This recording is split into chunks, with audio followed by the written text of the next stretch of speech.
Alors maintenant, on va parler de deux types de servitude que les savants nomment dans leurs livres, avec plusieurs appellations. Parmi les appellations qu'on peut trouver dans les livres de croyance, il y a al-ibadatul kawniyya ou al-ibadatul shar'iyya. On peut trouver également avec l'appellation al-haqiqatul shar'iyya et al-haqiqatul al-kawniyya. Ou al-iradatul shar'iyya ou al-iradatul kawniyya. Quoi qu'il arrive, ça revient à la même chose. Voilà mushahhata fil istilah. Donc, on a deux types de servitudes qui sont importantes à comprendre. La première, c'est ce qu'on appelle al-ibadatu shar'iyya, du sens où Allah tabaraka wa ta'ala nous a laissé le choix d'être serviteur ou non. Il nous a donné le choix d'être musulman ou pas. Du sens où Allah azza wa jalla aime que l'humanité avec un grand M soit tous musulmans. Car le Coran et la Sunna est venu pour toute l'humanité. Mais Allah azza wa jalla, par sa grande sagesse, il nous laisse choisir. Donc cette volonté religieuse, al-iradatu shar'iyya, c'est ce qu'Allah tabaraka wa ta'ala aime. Du sens il veut, c'est-à-dire il aime que. Mais pas forcément celle-ci à la lieu. Et est-ce qu'on a dans le Coran une preuve concernant cela? Oui, on a des preuves. Parmi celles-ci, c'est la parole d'Allah subhanahu wa ta'ala. وَعِبَادُ الرَّحْمَنِ الَّذِينَ يَمْشُونَ عَلَى الْأَرْضِ هَوْنًا. Et les serviteurs du miséricordieux qui marchent sur terre, هَوْنًا, c'est-à-dire paisiblement. Ici, les serviteurs qui évoluent dans le Coran, on parle de ceux qui ont accepté d'être des serviteurs d'Allah subhanahu wa ta'ala. Ils ont accepté d'être soumis au Seigneur des mondes subhanahu wa ta'ala et d'être guidés par ses ordres et ses interdits subhanahu wa ta'ala. Donc c'est important ce que je vais dire, parce que dans le Coran, quand tu vas le lire, des fois Allah azza wa jal parle du serviteur au sens religieux et des fois il parle du serviteur au sens universel du terme. Il faut savoir distinguer les deux et ça te ramène, d'accord, plus de connaissances au sujet du tawhid. Donc là, pour résumer, tu disais que la volonté ou l'adoration d'Allah azza wa jal religieuse, c'est de faire ce que lui aime et agrée. Exactement. Barakallahu fik. Donc ici, on voit très bien le lien avec la définition de l'adoration et de l'adorateur, qu'ils ont un lien très très proche. On veut en venir à la fin. À la fin, il faut que tu saches que lorsque tu décides d'être un serviteur d'Allah subhanahu wa ta'ala et que tu es dans cette servitude religieuse, eh ben, tu es récompensé par Allah subhanahu wa ta'ala. C'est cette servitude-là qui te fait rentrer au paradis. Du fait que Allah tabaraka wa ta'ala t'a laissé le choix et t'a décidé de dire oui, oh Allah, je suis ton serviteur. Tu as décidé de te soumettre par ta volonté, d'accord, à Allah subhanahu wa ta'ala par amour et vénération, en faisant ce qu'il t'a ordonné, en délaissant ce qu'il t'a interdit, de la manière dont est venu le prophète Mohammed sallallahu alayhi wa sallam. Sallallahu alayhi wa sallam. A contrario, tu as la volonté universelle. Al-haqiqatu al-kawniyya. Al-kawniyya. Donc, à la différence de al-shar'iyya, c'est que celle-ci, elle est inéluctable. C'est-à-dire que elle va arriver. Tu peux rien faire, tu n'as pas le choix. Al-ibadatul shar'iyya, tu avais le choix de dire oui, je suis musulman ou non. Tu dis oui, tu rentres au paradis, tu dis non, tu rentres en enfer. Justement. D'accord? Donc, par contre, le kawniyya, les ordres qui vont venir dans cette volonté, le kawniyya universelle, tu n'as pas le choix de dire oui ou non. Ça arrive et c'est comme ça et tu peux rien faire. Et celle-ci, elle concerne tout le monde, sans exception, toutes les créatures. Que tu sois croyant ou non croyant, que tu sois pieux ou impie, ou que tu sois, d'accord, que ce soit des animaux ou des végétaux, ils sont soumis par l'ordre universel d'Allah subhanahu wa ta'ala. Je donne des exemples concrets ou tu veux rebondir sur quelque chose? C'était sur ça, je voulais te demander des exemples concrets. Les exemples concrets. Allah Azza wa Jal décide de reprendre l'âme de l'un de tes proches. Est-ce que tu as le choix? Là. Que tu sois musulman avec un grand M ou mécréant avec un grand M, c'est exactement pareil. On ne décide pas qui vit ou qui meurt. On est d'accord ou pas? Non. Et on a dit que cette volonté universelle, où je le dis tout de suite, pas forcément Allah tabaraka wa ta'ala l'aime. Il y a cette volonté, laysa muradan li nafsihi ou li dhatihi wa innama li ghayrihi. Donc, oui, si tu veux.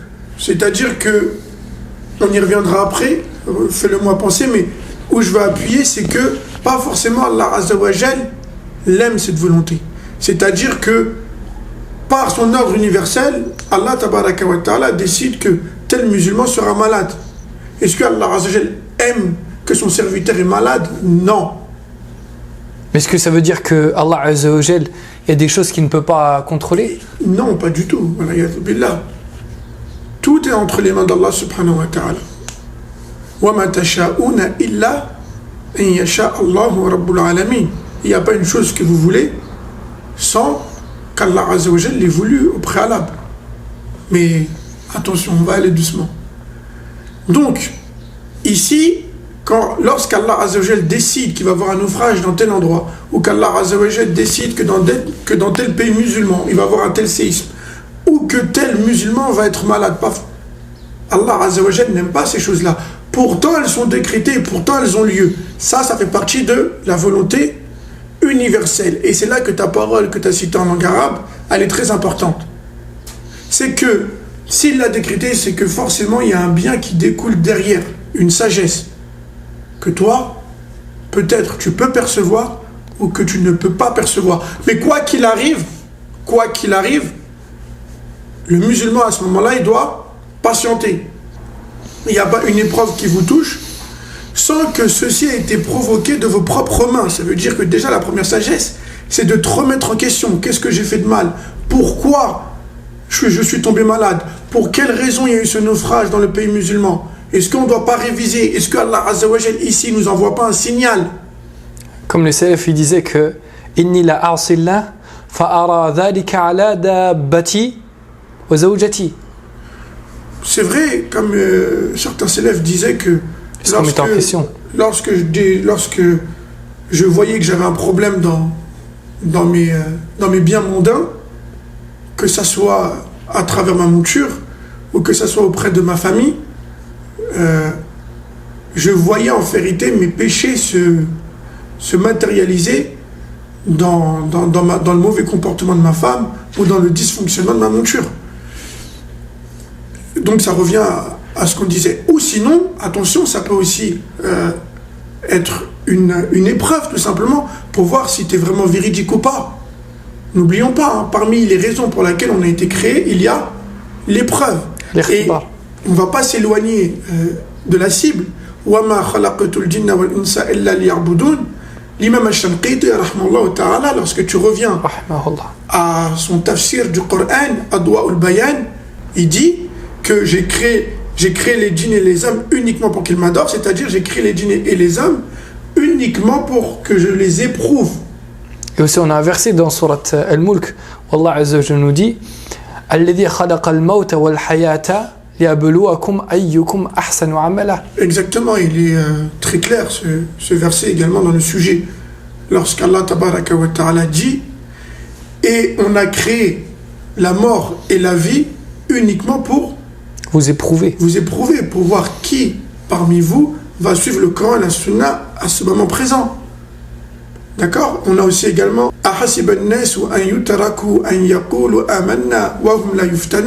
est-ce qu'on va laisser les gens dire j'ai la foi sans jamais les éprouver?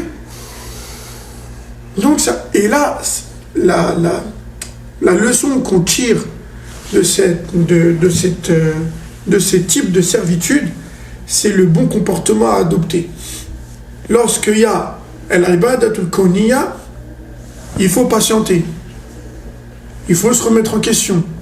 Ou il faut tout simplement remercier Allah subhanahu wa ta'ala. Parce que l'ibadatul kawniyya, ça peut être aussi de bonnes choses. Ça peut être aussi De bonnes choses. De bonnes choses. Donc à ce moment-là, il faut être reconnaissant. J'ai pas d'exemple exactement ici qui me vient en tête, mais ça peut être des bonnes choses. Donc, comme tu l'as dit par exemple, que le musulman soit malade pour expier ses péchés. Pour expier ses péchés, mais ça peut être aussi, ce que je veux dire, c'est que ça peut être des bonnes choses de manière directe. Al-ibadatul kawniyya. C'est-à-dire qu'Allah tabaraka wa ta'ala, par exemple, décrète que dans un pays musulman, on va trouver beaucoup de pétrole, ou que dans ce pays musulman, on va trouver beaucoup d'or et d'argent. Allah Azza wa Jalla, il fait que dans les montagnes et dans cette terre-là, il y a des richesses, par exemple. D'accord, je vois. Ou je vois sous la mer. Non. C'est pas toi qui as décidé ces choses-là, c'est Sahih. Allah Azza wa Jalla qui te les a décrétées par son ordre universel. Et toi, qu'est-ce que tu dois faire? Te soumettre, patienter. Là, à ce moment-là, non, quand c'est une bonne chose, tu dois remercier Allah. remercier Allah, subhanahu wa ta'ala. Donc, il faut comprendre aussi une notion très importante. C'est que cette volonté universelle t'est pas récompensée de base. Ah, j'ai trouvé l'exemple que j'attendais. Le fait qu'Allah Azza wa Jalla t'a créé et que tu es un beau gosse. T'as pas décidé, Akhi. Sahih.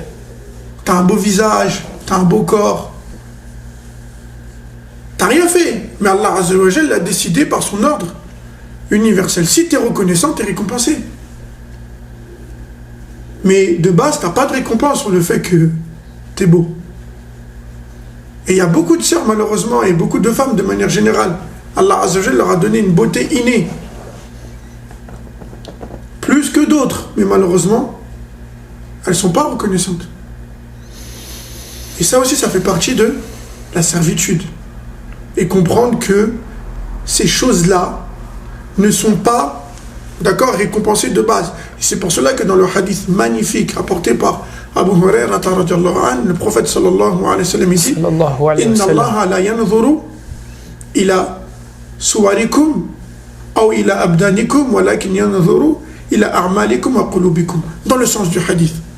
Allah Azza wa Jalla ne regarde pas votre corps ou votre apparence, mais Allah Azza wa Jalla regarde vos actes et votre cœur. Wallahu a'lam. Et également, la dernière notion, c'est que aussi, il faut bien comprendre que tu peux t'imaginer tous les plus grands mécréants qu'il y a sur terre au jour d'aujourd'hui, les incrédules, ils sont serviteurs d'Allah subhanahu wa ta'ala par le sens universel du terme. Cherche pas, akhi. Il est obligé de manger et boire ou pas? Bien sûr. Allah Azza wa Jalla a dit wa kulu wa shrabu wa la tusrifu. Mangez, buvez. Mangez, buvez, tout le monde. Tu peux pas vivre sans manger et sans boire. Allah Azza wa Jalla a mis ça dans l'être humain de manière intrinsèque. On est d'accord ou on n'est pas d'accord? On est d'accord. On est d'accord. Est-ce que le non-musulman, l'incrédule, il peut être éternel? Il ne peut pas. Allah Azza wa Jalla a décidé que tout être humain va goûter à la mort. Kullu nafsin dha'iqatul maut. Est-ce que tu peux être Macron, tu peux être Trump, tu peux être qui tu veux? Tu vas mourir. Donc de ce sens-là, tu es soumis à sa volonté universelle, subhanahu wa ta'ala. Pareil pour le temps. Qui peut s'exonérer du temps? C'est-à-dire, moi, le temps, ça ne va pas me toucher. Personne, akhi. Tu vieillis. Tu vieillis, tu peux pas. Que tu le veuilles ou non. Donc, tu es un serviteur. Et pour moi, juste pour finir, parmi les plus grandes preuves de la Seigneurie d'Allah, subhanahu wa ta'ala, c'est le cycle de la vie. C'est que tu étais un petit enfant, un bébé, un nourrisson. Un embryon. Puis ensuite, tu deviens un petit garçon. Puis ensuite, tu deviens un jeune homme. Ensuite, tu deviens un adulte. Et ensuite, tu deviens une personne âgée. Puis ensuite, tu meurs. Qui peut éviter ces cycles? Subhanallah. Donc, tu t'arrives. Quoi qu'il arrive, tu prends le chemin vers Allah subhanahu wa ta'ala. Maintenant, comment tu vas prendre le chemin? C'est à toi de décider. Très bien, Akhil Karim. Et quelle est la conclusion? Pourquoi il est important de savoir ces deux haqiqa? C'est par rapport à tout ce que je viens d'expliquer. D'accord? Déjà aussi, parmi les sagesses qu'on peut tirer et les profits scientifiques qu'on a et qu'on peut incorporer dans notre poitrine, c'est que déjà quand tu regardes le non-musulman, tu le regardes avec l'œil de la foi. C'est-à-dire l'œil de la foi. C'est-à-dire que tu vois son ingratitude envers le Seigneur du monde et tu vois sa faiblesse. Parce qu'il y a des musulmans qui peuvent être trompés. Aller voir dans des grands bateaux, dans des grandes maisons, avec plein de richesses, à travers la télé, et pas voir en fait ce côté de al-ubudiyya qu'ils ont envers Allah subhanahu wa ta'ala. Et oublier qu'en vérité, c'est des simples créatures. Et rien d'autre. Également, on peut en tirer que on sait lorsqu'on est en adoration et lorsqu'on n'est pas en adoration. Aussi, ça peut t'aider également. On peut également faire le lien avec ce qu'on a vu précédemment. Mais en tout cas, ça peut aussi t'aider surtout à bien recevoir les épreuves également. Très bien, Akhil Karim. Donc, comme tu l'entends, il y a l'adhan. Après celui-ci, Inch'Allah, on revient pour conclure la vidéo. Bihawlillah. Donc, pour conclure, Akhil Karim, ce sujet, on a dit précédemment que l'adorateur, il devait se soumettre à Allah tabaraka wa ta'ala en suivant la législation du prophète sallallahu alayhi wa sallam. Qu'est-ce que ça implique? Exactement. Donc alors il faut savoir ce point très important. Je pense que tout le monde le connaît de près ou de loin. C'est les deux conditions de l'adoration. Shart al-ibadati. Et les deux conditions de l'adoration sont al-ikhlas wal-mutaba. La sincérité, si ça peut se traduire de cette manière, et le suivi du prophète sallallahu alayhi wa sallam. Donc on va par étapes. Al-ikhlas. Allah tabaraka wa ta'ala nous dit dans son livre wa ma umiru illa liya'budullaha mukhlisina lahu ad-din hunafa, jusqu'à la fin du verset. Il nous dit et je ne leur ai pas ordonné, ou je ne leur ai ordonné uniquement de m'adorer sincèrement en étant hunafa, c'est-à-dire qu'ils vont vers le tawhid et se détournent du polythéisme. Alors, les types de choses ou d'éléments qui font qu'on n'est pas sincère dans notre acte d'adoration sont multiples et variés. Ici, on ne va pas pouvoir s'étaler sur chacun d'entre eux car ça serait beaucoup trop long. Et chacun d'entre eux mérite un cours à part entière. Mais on va prendre l'un des plus importants qui est ar-riya, l'ostentation. Qu'est-ce que l'ostentation? C'est le fait de faire un acte d'adoration ou citer une parole qu'on va appeler plutôt sumara pour que les gens nous applaudissent, pour que les gens nous fassent des compliments, pour avoir l'agrément des gens.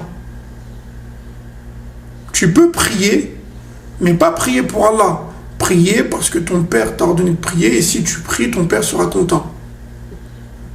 Tu peux faire talabul ilm parce que les gens autour de toi trouvent ça glorifiant, élogieux, donc tu te mets à chercher la science pour avoir une place dans la société.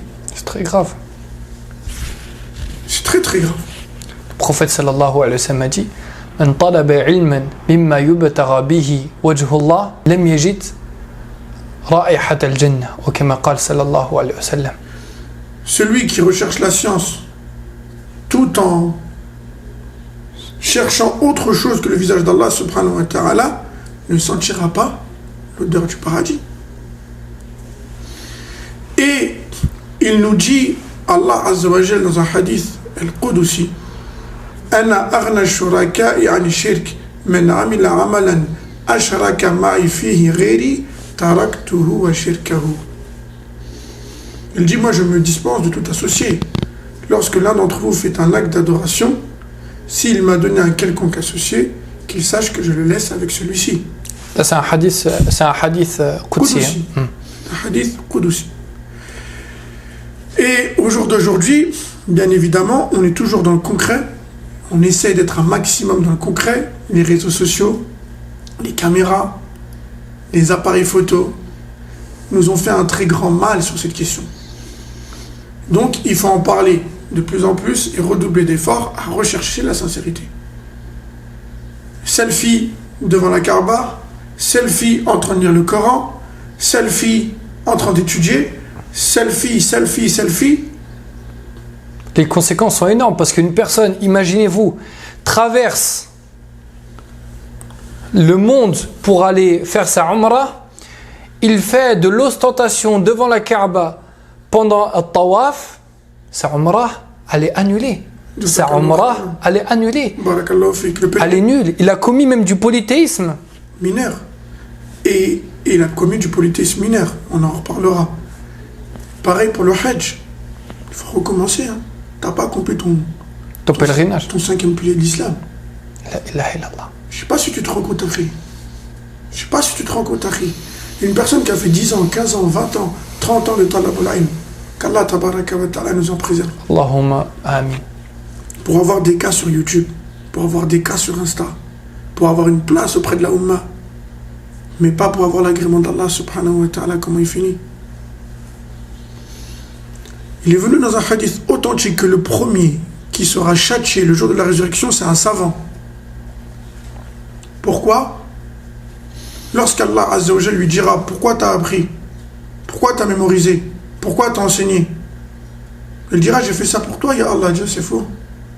Tu as dit ça pour que les gens ils disent ceci et cela. Ça a été dit. Maintenant tu rentres en enfer. C'est pas des blagues. Certains compagnons ne pouvaient même pas réciter ce hadith. Tellement qu'il leur faisait mal, ils avaient peur pour eux. Comme on disait avec la parole de Hassan al-Basri, la ya'manu nifaq illa munafiq. Celui qui croit être épargné de l'hypocrisie, c'est lui l'hypocrite. Et celui qui a peur de l'hypocrisie, c'est lui le croyant. Donc, encore une fois, il faut faire très attention à ces choses-là. Et le prophète sallallahu alayhi wa sallam lui dit dans un hadith authentique, Man samma'a samma'a Allahu bih wa man ra'a yura illahu bihi. C'est-à-dire celui qui dit de bonnes paroles, qui lit le Coran, qui fait du dhikr, pour que les gens l'entendent. Pour que les gens l'entendent, Akhi, écoute-moi bien, pour que les gens l'entendent. Et pour que les gens disent, Mashallah, regarde, il fait la darwa. Mashallah, regarde comment il récite le Coran. Qu'ils sachent qu'Allah Azza wa Jal va l'humilier le jour de la résurrection. Pareil pour celui qui fait des actes pour qu'on le voie. Il sera humilié le jour de la résurrection. Et il y a Ibn Abbas, radiyallahu anhuma, Ashirku akhfa min dabib an-naml. Il dit que le polythéisme mineur, il est encore plus subtil que le pas de la fourmi. Et dans une autre variante, le pas de la fourmi sur un rocher pendant l'obscurité de la nuit.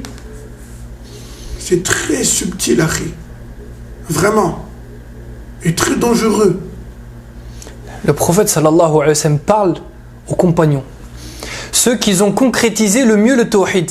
Il leur dit, la chose que j'ai le plus peur pour vous, أخوف ما أخاف عليكم الشرك الأصغر قالوا وما هو يا رسول الله قال الرياء.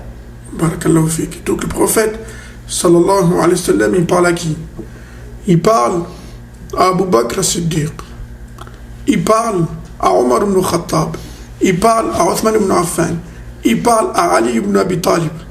Je ne sais pas si vous vous rendez compte, mais on est dans le sommet. On est dans le sommet, Akhi. Vraiment, on est dans le sommet. Abu Bakr as-Siddiq, la foi de Abu Bakr as-Siddiq radiallahu anhu sur la balance. Omar ibn Khattab, il prenait un chemin, Shaitan en prenait un autre. Ali ibn Abi Talib radiallahu anhu, le rang qu'il avait auprès du prophète sallallahu alayhi wa sallam, il a l'image de Moussa et Aaron. Othman ibn Affan, combien de fois le prophète sallallahu alayhi wa sallam a fait ses éloges. Et malgré ça, il avait peur pour eux de l'ostentation. Akhwafu ma akhafu alaykum ashirkul asghar. La chose que je crains le plus pour vous, c'est le polythéisme mineur. Et regarde encore les compagnons, le comportement qu'ils ont. C'est quoi le polythéisme mineur? On veut en être épargné. C'est pas comme au jour d'aujourd'hui.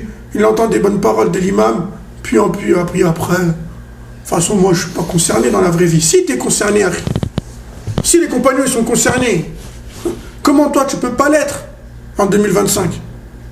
Allahumma inna na'udhu bika an nushrika bika shay'an na'lamu wa nastaghfiruka lima la na'lamu. Et ça, c'est une invocation du prophète sallallahu alayhi wa sallam qu'il avait enseigné aux compagnons pour qu'Allah Azza wa Jal nous préserve du polythéisme.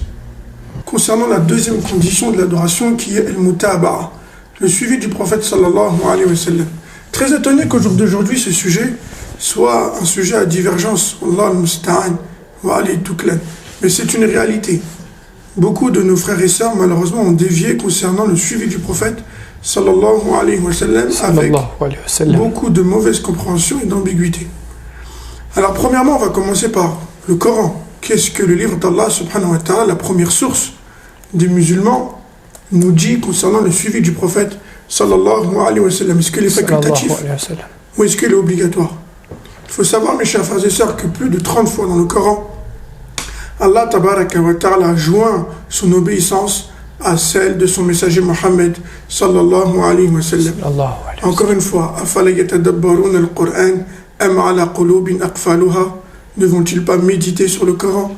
Allah Azza wa Jalla, à titre d'exemple, il nous dit Ati'u Allah wa ati'u Rasul wa ulil amri minkum.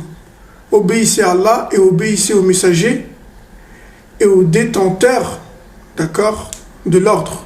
Et ici, lorsqu'on médite sur le Coran, on voit qu'Allah Azza wa Jalla a réitéré le verbe pour lui et son messager sans les détenteurs de l'ordre, qui sont les savants et les gouverneurs.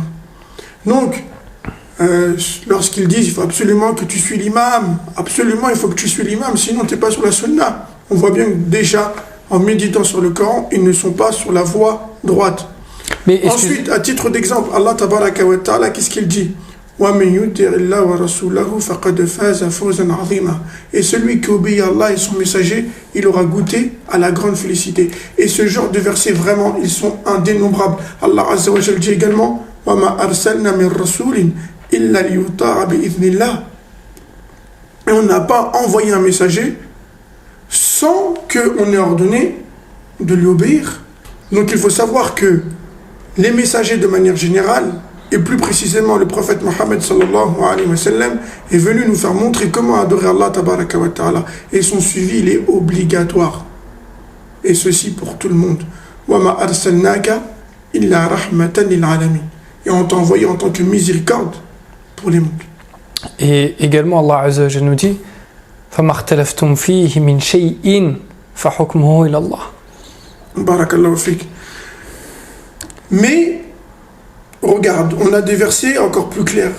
وَمَا كَانَ لِمُؤْمِنٍ وَلَا مُؤْمِنَةٍ إِذَا قَضَى اللَّهُ وَرَسُولُهُ أَمْرًا أَنْ يَكُونَ لَهُمُ الْخِيَرَةُ مِنْ أَمْرِهِمْ وَمَنْ يَعْصِ اللَّهَ وَرَسُولَهُ فَقَدْ ضَلَّ ضَلَالًا بَعِيدًا. C'est pour ça que lorsque tu débats avec eux, lorsque tu fais وَجَادِلْهُمْ بِالَّتِي هِيَ أَحْسَنُ, tu débats avec eux avec science et de la meilleure des manières pour les ramener à la vérité. Qu'est-ce qu'il dit sur ces versets? Bouche cousue. C'est quoi la traduction du verset que je viens de ramener? Il ne convient pas à un croyant ou à une croyante, après qu'Allah et son messager ont décidé une chose, d'avoir le choix.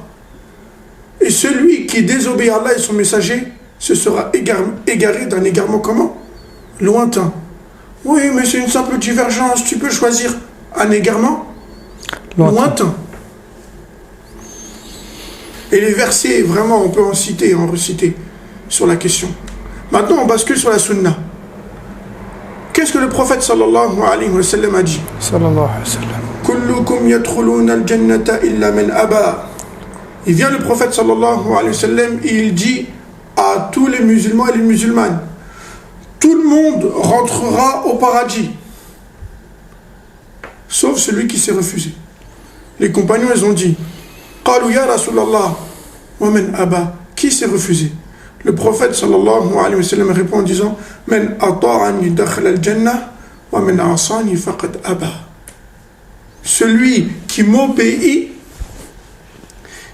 il rentrera au paradis, et celui qui me désobéit rentrera en enfer. Donc on voit bien que ce hadith ne laisse pas le choix.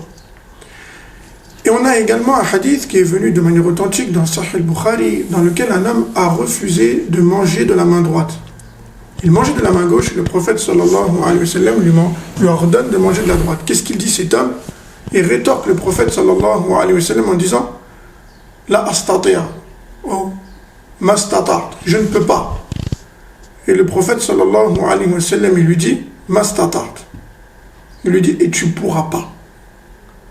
Et sachez que cet homme, il est rapporté dans le hadith, que sa main gauche ou que sa main droite a été paralysée. Subhanallah. Et là, on tire de ce hadith l'obligation de suivre la sunna du prophète sallallahu alayhi wa sallam et de s'en détourner est un grave péché. Et troisièmement, donc tu viens de citer les versets qui parlaient concernant ce sujet. Également, tu as ramené 2 hadiths. Est-ce qu'on a des paroles de compagnons? Alors, je rajoute un 3e hadith lorsque le prophète sallallahu alayhi wa sallam dit alaykum bi sunnati wa sunnati al-khulafa'i ar-rashidin al-mahdiyyin a'addu 'alayha bin nawajid. Lorsqu'il dit vous devez suivre ma sunna, vous devez suivre la sunna des califes bien guidés et mordez-y à pleines dents. Tu vois bien que c'est clair quand même. Concernant les compagnons, je viens de le dire, les compagnons, bien évidemment, suivent le prophète sallallahu alayhi wa sallam. Ils suivaient la sunna du prophète sallallahu alayhi wa sallam de manière scrupuleuse. Et c'est ça qui a fait leur réussite également. Et est-ce que tu as un sujet, parce que tu nous cites beaucoup de versets, beaucoup de hadiths, des paroles de compagnons, mais est-ce qu'on a un exemple concret dans lequel certains musulmans ne suivent pas correctement la parole du prophète sallallahu alayhi wa sallam et quand tu leur parles, ils s'en détournent? Par exemple, le zakatul fitr, en argent ou en nourriture, on y revient. On a également le Athar, un texte magnifique de Omar ibn Khattab radiallahu anhu, qui va nous faire directement le pont entre le sujet de zakatul fitr. Qu'est-ce qu'il dit? Il y a 3 choses qui viennent détruire l'islam. La première, qu'est-ce qu'il dit? Zallatul alim. C'est-à-dire lorsqu'un savant fait une faute, toi tu le suis dans cette faute. Ensuite, secondo, il dit wajidalul munafiq bil Qur'an, le fait que l'hypocrite vient polémiquer avec le Coran. Et il finit en disant wa a'immatun mudillun, et les imams égarés. Voilà, billah. Donc on voit bien ici zallatul alim. Et je veux vraiment attirer votre attention concernant ce sujet. Combien sont nos frères et sœurs au jour d'aujourd'hui qui suivent un imam ou un savant lorsqu'il s'est trompé? Omar ibn Khattab radiallahu anhu, il dit que le fait de suivre un imam lorsqu'il se trompe, ça vient détruire ton islam. On n'est pas en train de parler de choses secondaires. Donc, zakatul fitr, tous les hadiths du prophète sallallahu alayhi wa sallam authentiques nous disent qu'il faut la donner en nourriture. Farada Rasulullah sallallahu alayhi wa sallam zakat al-fitri sa'an min ta'am, sa'an min sha'ir, sa'an min tamr, et ainsi de suite. Tous les hadiths vont dans ce sens. Et il n'y a aucun compagnon qui a donné zakat al-fitr en argent. Aucun. Ijma'u sahaba. Ijma'un amali. Consensus des compagnons sur ce fait et sur cet acte. Mais vu que l'imam Abu Hanifa rahmallahu ta'ala rahmatan wasi'a était d'avis qu'on pouvait donner zakatul fitr en argent, eh ben on peut choisir. C'est pas ce que le Coran a dit, c'est pas ce que la Sunna a dit, et c'est pas ce que les grands imams ont dit non plus. L'imam Abu Hanifa, il te dit إذا صح الحديث فهو مذهبي. Quand le hadith il est authentique, il est mon école juridique. Donc lorsque tu contredis l'imam Abu Hanifa et que tu te cramponnes à la sunna authentique, tu as suivi en réalité l'imam Abu Hanifa. Voilà le bon enseignant et voilà ce que les savants de la sunna nous enseignent dans Al-Manhaj As-Sahih. أن الأحناف خالفوا في أمور كثيرة لأنهم كما هو معلوم لا يلجؤون إلى الآثار دائمة، فهم يقولون بالقيمة، ولم يخالف إلا أبو حنيفة رحمه الله، إمام معتبر متبع لا خلاف على هذا، وليس من الحط من شأن أي إمام من الآئمة إذا ما خالف سنة الرسول صلى الله عليه وآله وسلم أن يقال خالف. هذا لا يحط من قدره، لأنه قد صح عنهم جميعا قولهم إذا صح الحديث فهو مذهبي. فالأئمة الأربعة صح عنهم هذا القول العظيم: إذا صح الحديث فهو مذهبي. وكما قال الإمام الشافعي رحمه الله تعالى: إذا جاءك القول من قولي مخالفا لما جاء عن رسول الله صلى الله عليه وسلم فاضرب بقولي عرض الحائط ولا تلتفت إلى قول. ومن يكون المرء حتى يخالف رسول الله صلى الله عليه وسلم؟ فأنت إذا خالفت الإمام فيما خالف فيه لأن السنة لم تصله أو لأن الحديث لم يكن عنده مما يعمل به، كأن يكون معارضا بما هو أقوى منه في نظره، أو أن يرى أنه منسوخ أو لا تتبين له الدلالة منه، إلى غير ذلك مما يعرض للأئمة، لأنه لا يعقل أن يخالف إمام من أئمة المسلمين سنة النبي الأمين صلى الله عليه وسلم. ولكن أبا حنيفة رحمه الله خالف في هذا الأمر. Également, je voulais ramener une parole qui est connue chez les savants, qui disent que قيل له يعني للإمام أحمد قوم يقولون عمر بن عبد العزيز كان يأخذ بالقيمة، قال يدعون قول رسول الله صلى الله عليه وسلم ويقولون قال فلان. Et bah oui, mais ça c'est le comportement de tous savants de la sunna. Même celui qui était d'un avis qui en apparence ou qui contredit la sunna du prophète sallallahu alayhi wa sallam, il est sur la même lignée, sur la même conduite et la même méthodologie. C'est juste, tu vas me dire, mais comment ça se fait Abu Hanifa, il a contredit ces hadiths authentiques? Il y a plein de raisons et les savants ont parlé sur ce sujet. Notamment, Cheikh al-Islam Ibn Taymiyyah rahimahullah ta'ala. L'imam Abu Hanifa, il est connu qu'à son époque, il n'avait pas autant de textes que certains savants. Donc il faisait selon ses capacités. C'est possible qu'il a reçu une chaîne de transmission, d'accord, qui n'était pas bonne. Donc il a décidé de mettre en suspens ces hadiths. Est-ce que vous comprenez ce que je dis? Non. Et donc c'est possible que le texte authentique avec la bonne chaîne de transmission ne lui est pas parvenu. Et un savant n'a pas la science infuse. Et un savant n'est pas infaillible. Attention, la seule personne qui est infaillible au sujet de la transmission de la religion et son enseignement, c'est le prophète Mohammed sallallahu alayhi wa sallam, à l'unanimité des savants. Même les compagnons peuvent avoir des failles et ont eu certaines failles. C'est-à-dire qu'ils se sont trompés sur certaines choses. Et on a la parole de Abdullah ibn Abbas, qui est très connue. Oui, bien évidemment, cette parole, lorsque Ibn Abbas radiallahu anhuma, il dit à ceux qui sont autour de lui, parmi at-tabi'in, le prophète sallallahu alayhi wa sallam a dit qu'il fallait faire ainsi. Ils lui répondent en disant Qala Abu Bakr wa Omar. Ils disent oui, mais Abu Bakr et Omar, ils ont dit cela. Ibn Abbas radiallahu anhuma s'étonne en disant je crains qu'une pierre descende sur vous du ciel. Je ne sais pas si tu te rends compte. Donc on voit bien que ce n'est pas quelque chose de facultatif ou de secondaire, encore une fois. Donc lorsque je disais que les compagnons avaient des failles, c'est-à-dire qu'ils se trompaient, qu'ils pouvaient se tromper, pouvaient avoir certaines erreurs, parce que ça reste des êtres humains, ce n'est pas des prophètes et messagers. Est-ce qu'on a des paroles de savants concernant ce sujet? Qu'est-ce qu'ils nous disent les savants? Alors, c'est là où c'est étonnant, c'est que tu as beaucoup de malikites en France. Des gens qui se disent de suivre l'école d'Imam Malik. Très bien, on ne voit pas de grief à cela. On n'est pas contre le fait de suivre une école juridique. Mais on est contre le fait que tu te détournes de la sunna lorsque elle t'a apparu de manière très claire. Et il n'y a pas de contradiction entre les deux. Parce que l'imam Malik, qu'est-ce qu'il t'a dit? إذا صح الحديث فهو مذهب. كل يؤخذ من قوله ويرد. Oui, mais attention, où je veux en venir, c'est quoi l'exemple qu'on a donné? Zakatul Fitr.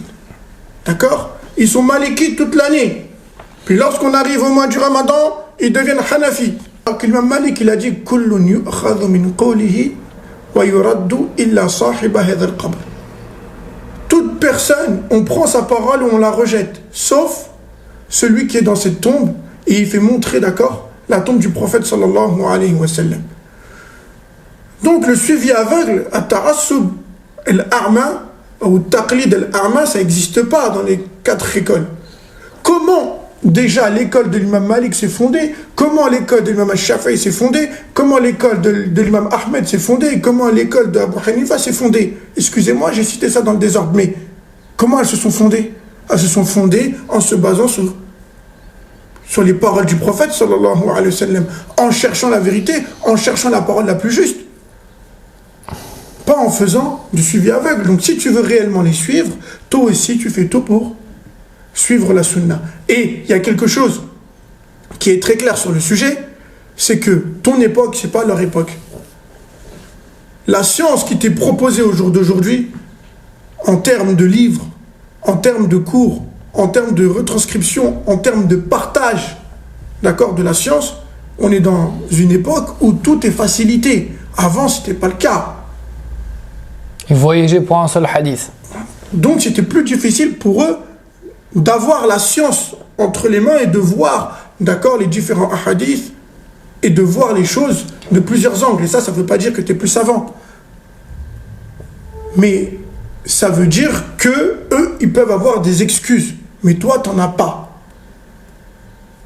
Est-ce que c'est clair? C'est clair. Et également, je t'ai posé une question. Est-ce qu'il y a une raison pour laquelle certains prédicateurs en France adoptent cet avis quand bon leur semble? Alors, le fait de... Je suis désolé de cette expression, mais bon, c'est la vérité. De faire le self. Tu vois, ça veut dire que j'arrive, c'est quoi le menu que je veux choisir aujourd'hui? Voilà, ils font ça avec la religion. Ça veut dire j'arrive, sur ce sujet, il y a combien d'avis? Ah, celui-ci, il me convient. Même s'il ne me convainc pas, il me convient. Donc je le choisis. Pourtant, la grande règle que les savants ont donnée, c'est quoi?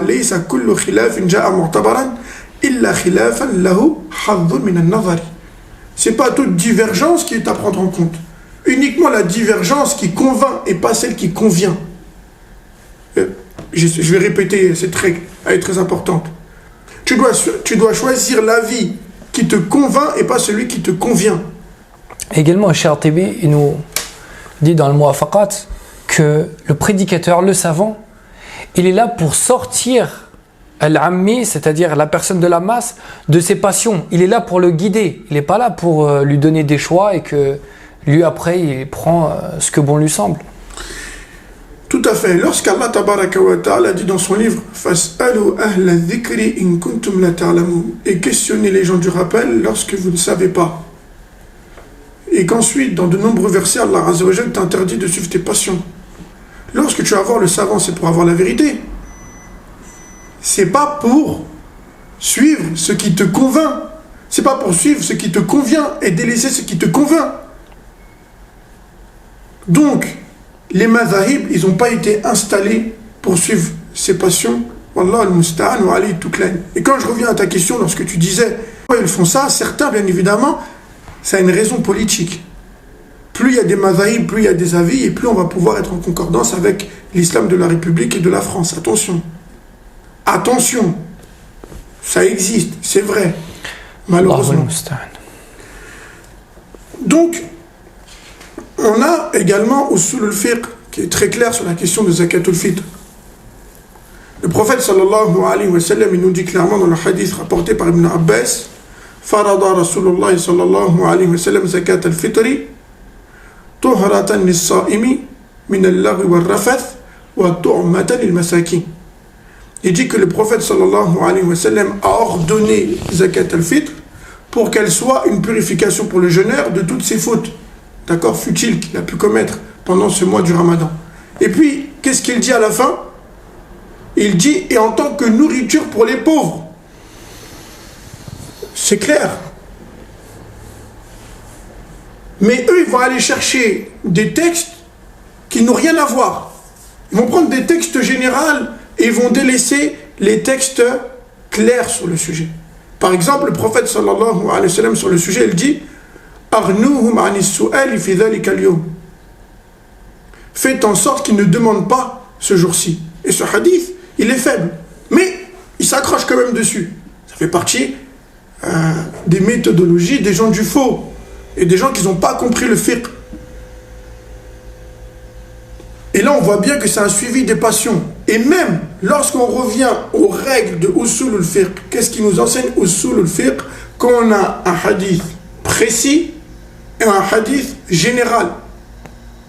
Al-Khas yaqdi bihi al-am. Et à chaque fois, ils vont prendre des textes qui peuvent porter à équivoque, Confusion. et à confusion, et délaisser les textes qui sont clairs. Alors qu'Allah Azza wa Jal nous ordonne de faire l'inverse dans son livre. Lorsqu'il dit Huwa alladhi anzala alayka al-kitaba minhu ayatun muhkamatun hunna ummul kitab wa ukharu mutashabihat. Écoutez bien ce verset parce qu'il a tout dit. Et le prophète sallallahu alayhi wa sallam en a parlé, il a fait son explication. Donc, Allah Azza wa Jal nous dit qu'il y a des textes qui sont clairs, qui sont la base du livre, la base de la religion. Et il y en a d'autres, bon, on peut ne pas comprendre directement le sens. Mais Allah Azza wa Jal, qu'est-ce qu'il dit? Il dit que ceux qui ont une déviance dans le cœur et une maladie dans le cœur, ils vont aller directement vers les textes qui peuvent porter à confusion et en faire leur interprétation pour mettre le trouble dans la communauté. Alors que la règle, elle est claire. Tu dois ramener ces textes aux bases pour bien tout comprendre. Mais ils préfèrent prendre le puzzle et faire tout et n'importe quoi. Wal'ayadhu billah. Parmi les paroles des savants également, il y a des choses aussi très claires. C'est qu'ils vont dire, mais comment tu peux dire que Abu Hanifa il s'est trompé? Mais comment tu peux dire que Imam al-Hijarati, Imam al-Darain il s'est trompé? Ya Akhi, on t'a dit que tout le monde se trompe en termes d'enseignement dans la religion et de transmission dans la religion, si ce n'est le prophète sallallahu alayhi wa sallam. Des compagnons se sont trompés. Donc a fortiori, tous ceux qui viendront après sont sujets à l'erreur. Et il n'y a pas de mal à ça, c'est des êtres humains. Et comme nous le disait Ashir Salih, hafidhahullah ta'ala, haqqu al-ilmi muqaddamun ala haqqi al-alim. Il nous dit le droit de la science passe avant le droit du savant. حق العلم مقدم على حق العالم حق العلم مقدم على حق العالم وأن الحق أحق أن يتبع. Bien évidemment, il y a un comportement, il y a une manière à avoir lorsque tu dis le savant il s'est trompé, mais tu ne t'es pas sur la vérité. J'espère que ce sujet il est clair parce que lorsqu'on revient à la base, mes chers frères et sœurs, sachez que c'est très très simple. Qu'est-ce que tu dis pour rentrer en islam? Qu'est-ce que tu dis pour rentrer en islam? Tu dis Ashhadu an la ilaha illallah wa anna Muhammadan Rasulullah. Tu dis il n'y a pas de divinité qui mérite réellement l'adoration si ce n'est Allah et que Mohammed est le messager d'Allah. Allah Azza wa Jal a fait en sorte que le suivi du prophète sallallahu alayhi wa sallam fasse partie du premier pilier de l'islam. Il aurait pu en faire un deuxième, un deuxième pilier de l'islam. Non, il l'a mis dans le premier pour te faire montrer son importance.